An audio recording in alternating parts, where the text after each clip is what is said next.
खुलुमबाय आं सिबि रानि ब्रह्म आंनि एसबि बड' निउज चेनेलाव नोंथांमोनखौ बरायनाय थाबाय बे चेनेलनि गेजेरजों सानफ्रोमबो सानसेयारि गोनां खौरांफोरखौ फोसावनाय जायो नोंथाङा दासिमबो बे चेनेलखौ साबस्क्राइब खालामनानै लायाखैबा सानफ्रोमबो सानसेयारि खौरांखौ मोननो थाखाय साबस्क्राइब खालामनानै लानो हागोन लोगोसे बेल आइकनखौबो क्लिक खालामनो हागोन जाहाथे खौरां फोसावनाय लोगो लोगोनो नोंथांनाव गिबिसिन खौराङा सौहैयो थुदो बिदिब्ला दिनैनि खौरांखौ जागायजेननोसै 1 नभेम्बराव लकेल हलिडे बा ओनसोलारि बन्द फोसावदों रायजोनि दाब दाब जिल्लाफोराव 1 नभेम्बराव दिवाली फोरबोनि थाखाय ओनसोलारि बन्द फोसावदों थांनाय बावैसो सान सिगां कक्राझार जिल्लायावबो 1 नभेम्बराव ओनसोलारि बन्द फोसावदोंमोन दा कामरुप मेट्र जिल्लायावबो दिवाली फोरबोनि थाखाय 1 नभेम्बराव लकेल हलिडे बा ओनसोलारि बन्द फोसावदों बे सानखालि सरकारि फसंथानफोरजों लोगोसे गासैबो स्कुल कलेज आरो फाइनान्सियेल इनस्टिट्यूशन्स जेरै बेंकफोरा बन्द थागोन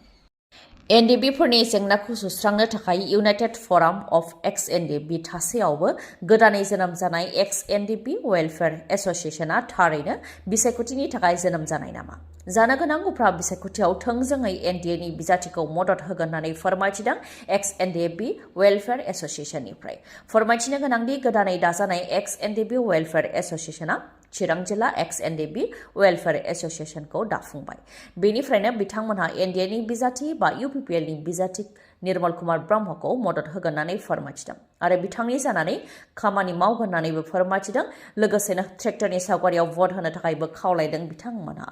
सिडली बियाबाव UPPLनि बिजाथिखौ मदद होनायनि अनगायैबो 13 नभेम्बराव आसामाव जानो गोनां उफ्रा विधानसभा बिसायख'थियाव जाहाथे एनडिएनि बिजाथिफोरनो भट होयो बेनि थाखायबो खावलायो एक्स एनडिबि वेलफेयार एसोसिएशननिफ्राय पोस्ट ग्रेजुएट टीचार आरो ग्रेजुएट टीचारनि थाखाय जि रिटेन टेस्ट अदेबानि लिरनाय आनजाद जानो गोनांमोन बेखौ पस्टपन बा दोनथ'नाय जाबाय बड'लेण्ड इउनिभार्सिटिनिफ्राय मोनसे फोसाव बिलाइ फोसावदों 3 नभेम्बर अदेबानि 3 नभेम्बरनिफ्राय जानो गोनां पोस्ट ग्रेजुएट टीचार आरो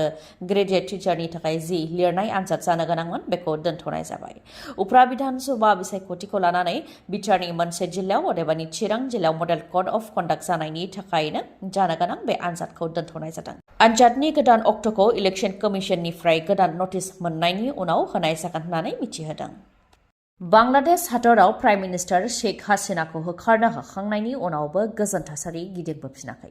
जेब्लानिफ्राय शेख हासिनाया बांलादेश एंगारनानै खारदों अब्लानिफ्राय बांलादेशआव हिन्दु समाजनि सुबुंफोरनि सायाव अत्याचार खालामनाय जादों दा लाख लाख हिन्दु समाजनि सुबुंफोरा लामायाव ओंखारनानै गावसोरनि रैखाथिनि थाखाय राव होदों रिपर्टनि बायदिब्ला बांलादेश हादराव मोनफ्रोमबो बिथिङाव हिन्दु समाजनि सुबुंफोरनि सायाव इनाय खालामनाय बा हाराहास्ति खालामनाय जादों जेरै साख्रि बाख्रिनि बेलायाव आइजोफोरखौ इनाय अनागार खालामनायनि बेलायाव आरो बेफार फालांगिनि बेलायावबो हाराहास्ति खालामदों साख्रि बाख्रिनि बेलायाव साख्रि मावनाय गोबां हिन्दु धोरोमनि सुबुंफोरखौ नारसिननानै साख्रिनिफ्राय रिजाइन होहोदों बा साख्रि एंगारहोदों जेरै पुलिस फर्सनिफ्राय 252 पुलिस साब इन्सपेक्टर जायफोर ट्रेनिं कमप्लिट खालामखाबायमोन बिथांमोनखौ श्रद्धा पुलिस थानानिफ्राय होखारदों 252 नि मादाव 90 हिन्दु समाजनि सुबुंफोरमोन बेनि अनगायैबो 60 ASP रेंक अफिसारनि पास आउट पेरेडखौबो केन्सेल खालामदों जाहाथे बिथांमोनहा साख्रि मोननो हाया दा बावैसो रन्टु दास जाय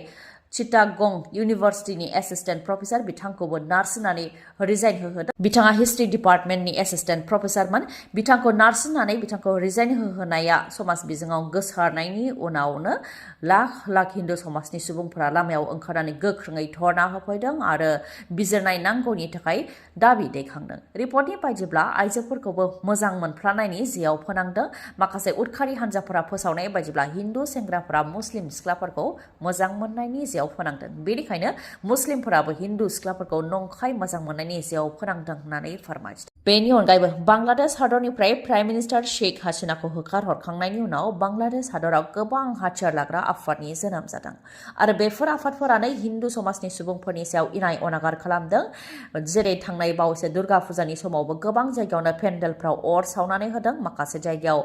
अन्थाइ खुबैनाय टियार गेस खुबैनाय पेट्रल बम खुबैनाय बायदि जाथायफोर जादों आरो बेबायदिनो बांलादेश हादराव हिन्दु समाजनि सुबुंफोरनि सायाव गोबां अत्याचार बा इनाय अनागार खालामनाय जागासिनो दं गाज्रि अडिअ रेकर्डा समाज बिजोङाव गोसारनायनि उनाव बड'लेण्ड डिजिटेल खौरांगिरि बा बड'लेण्ड डिजिटेल जार्नालिस्ट एस'सिएशना बड'लेण्ड रादाबनि गाहाय सुजुगिरि मैखोम बसुमतारीखौ बिबाननिफ्राय एरख'बाय। बड'लेण्ड डिजिटेल जार्नालिस्ट एस'सिएशननिफ्राय गांसे मिथिसार बिलाइ फोसावदों, जेराव मख'नाय दंदि 28 अक्ट'बर खालि तामुलपुर जिल्लानि सिङाव थानाय गरेसराव मोनसे गोनांथार आयदाखौ लानानै मिरु BDJA मावफुं मेलखौ BDJA आफादगिरि हांगामा नार्जारिनि आफाद दैदेननायाव सावरायनाय जादों। आथिखालाव समाजारि बिजोङाव BDJA लेङाइ आफादगिरि आरो बड'लेण्ड रादाबनि गाहाय सुजुगिरि मैखोम बसुमतारीनि गाज्रि अडिअ रेकर्ड गोसारनायखौ गुवारै सावरायनाय जायो। बिथांनि गाज्रि अडिअ रेकर्ड गोसारनायखौ लानानै गोथौ दुखु मोननाय फोरमायो। बेनि सायाव बड'लेण्ड डिजिटेल जार्नालिस्ट एस'सिएशननि गासै मावफुं आफादनि दैदेनगिरिफ्रा बिथांखि नाजावनानै BDJA लोगो आफादगिरि थामहिनबा बड'लेण्ड रादाबनि गाहाय सुजुगिरि मैखोम बसुमतारीखौ बिबानजों लोगोसे आफादनिफ्राय एरख'नाय जाबाय होननानै मख'नाय दङ। फोरमायथिनो गोनांदि मैखोम बसुमतारीया बिसि फिसा थाखानायनि उनावबो गुबुन आइजोजों रायज्लायनायनि गाज्रि अडिअ'आ समाज बिजोङाव जोबोद गोख्रैथिजों भाइराल जादों बा गोसारदों। बेनि उनावनो बड'लेण्ड डिजिटेल जार्नालिस्ट एस'सिएशना बे थांखिखौ लादों।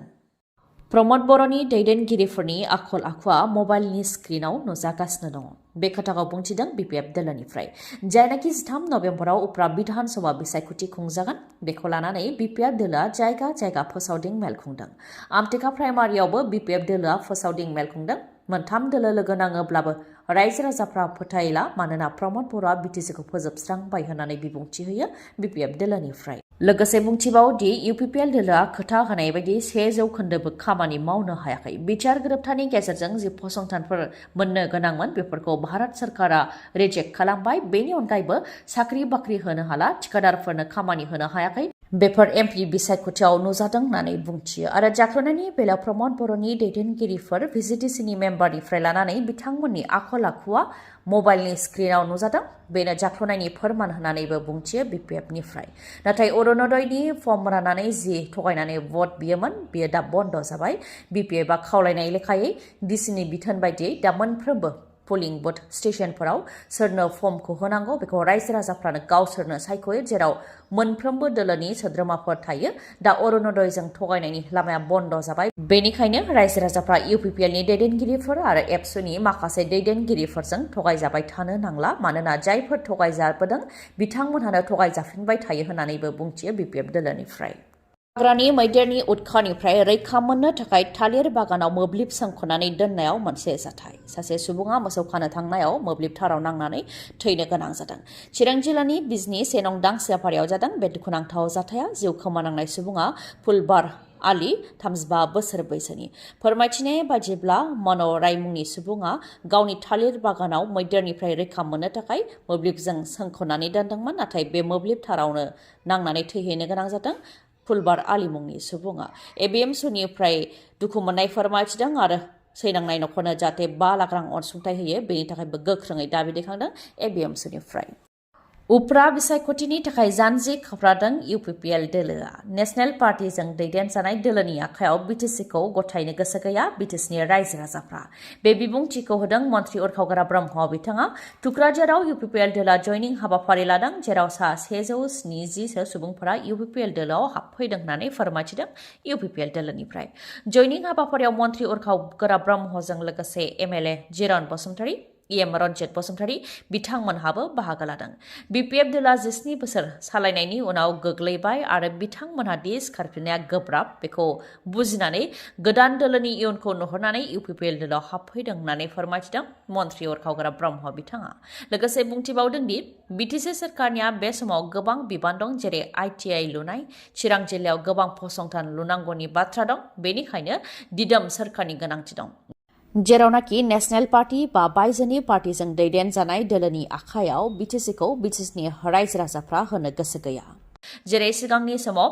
BPPFआ खम भट मोनदोंमोन, नाथाय BPFआ बांसिन भट मोननानै 17 बोसोर सासन खालामनो खाबु मोनदोंमोन। नाथाय दा BPF आ सुबिदा मोननाय नंला UPPL नो भट होगोन आरो गोलाव सम सालायनो खाबु होगोन होननानै बुंथियो अरखावग्रा ब्रह्म बिथाङा लोगोसे बुंथिबावदि बे समाव BPF आ जोबोद गाज्रि थासारियाव दङ बे उफ्रा बिसायख'थियाव जेनगोन आरो 2025 मायथाइयाव जानो गोनां BTC बिसायख'थियावबो गाज्रियैनो जेनगोन बेखौ अल इन्डिया एसेसमेन्टआव मोनदों नाथाय UPPL आ दावखोगोन होननानैबो दाबि खालामबावो अरखावग्रा ब्रह्म बिथाङा भारतनि गासै रायजोफोरनि मादाव जोंनि आसामावनो स्मार्ट मिटारखौ बांसिन लागायदों अल इन्डिया इलेक्ट्रिसिटि कन्ज्युमार एसोसिएशनआ स्मार्ट मिटारनि हेंथा गोख्रोङै राव होदों सा सानजानि गुबुन गुबुन रायजोआव थानाय अल इन्डिया इलेक्ट्रिसिटि कन्ज्युमार एसोसिएशननि सोद्रोमाफ्रा जयैनो मोनसे खौरांगिरि मेल हांख्रायदों आरो खौरांगिरि मेलनि गेजेरजों स्मार्ट मिटारनि हेंथा गोख्रोङै खुद्रिनायखौ दिन्थिफुंदों भारतनि गुबुन गुबुन रायजोफोरनि मादाव जोंनि आसामावनो बयनिख्रुइबो बांसिन स्मार्ट मिटार लागायदों आरो स्मार्ट मिटार लागायनायाव गासैबो सिस्टेमानो गोरोन्थि जादों बा सुबुंफोरनो बा बाहायगिरिफोरनो स्मार्ट मिटारनि सोमोन्दै जेबो मिथिहोग्रोआलासे गोजाम मिटारखौ बोख्लायनानै स्मार्ट मिटारखौ लागायदों जाय गोरोन्थि होननानैबो बुंथियो लोगोसे बिथांमोना फोरमायथिबावदि आसामाव गासै 40% स्मार्ट मिटारखौ लागायबाय 26,47,000 नखराव स्मार्ट मिटारखौ लागायनाय जाबाय जाय 40% होननानै बुंथियो ओजोंहाय गुजरातआव 1,65,00,000 मादाव दासिम 1,45,000 नखरावल' स्मार्ट मिटारखौ लागायनाय जादों उत्तर प्रदेशआव 3,09,00,000 नखरनि मादाव दासिम 13,81,000 नखरावल' स्मार्ट मिटारखौ लागायनाय जादों थिग बेबायदिनो महाराष्ट्रआवबो 2,35,000 मादाव दासिम 3,11,000 नखरावल' स्मार्ट मिटारखौ लागायनाय जादों आरो सोनाब बंगआव 2,12,000 मादाव दासिम 1,00,000 नखरावल' स्मार्ट मिटार लागायनाय जादों होननानै फोरमायथिदों बिथांमोना फोरमायथिबावदों दि एपिडिसिएलआ स्मार्ट मिटारखौ लागायाखै एपिडिसिएलनि मुङाव गुबुन गुबुन एजेन्सिफोरासो स्मार्ट मिटारखौ लागायदों नाथाय भारतनि गिदिर गिदिर कम्पानि जेरै L&T सिक्योर बेफोर कम्पानिफोरा स्मार्ट मिटारखौ लागायाखै जेनास कम्पानिया 1,000 कोटी रांनि साप्लाय मोनदों होननानै फोरमायथिदों आरो बेफोरनि बेलायाव आसामनि गोहो बिफाननि मन्त्रि नन्दिता गर्लसआ जेबो मिथिया बिथांखौ राबार स्टेम्प बायदि बाहायदोंसो होननानैबो बुंथिबावो अल इन्डिया इलेक्ट्रिसिटि कन्ज्युमार एसोसिएशननिफ्राय नोंथांनि मेगनाव जेंना जादों नामा जुदि जेंना जादोंब्ला आरो नोंथाङा मेगननि मोजां डक्टर नागिरदोंब्ला नोंथांनि थाखाय मोजां खौरां बङाइगावनि आइ हस्पिटालाव फैगोन सिनियर आइ स्पेशलिस्ट डक्टर प्रबिन बसुमतारी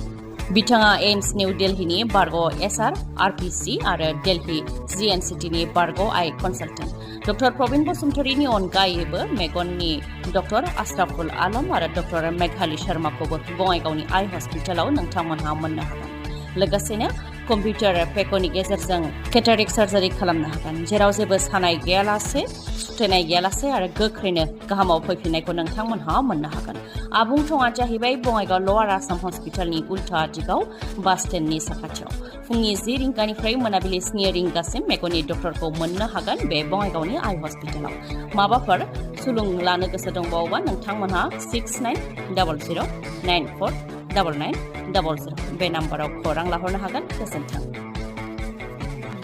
खौरांखौ जोबजासे खोनासंनायनि थाखाय गोजोननाय थाबाय गाबोननि सानाव फिन गोदान खौरांजों लोगो मोनफिनगोन दिनैनि थाखाय गोजोन्थों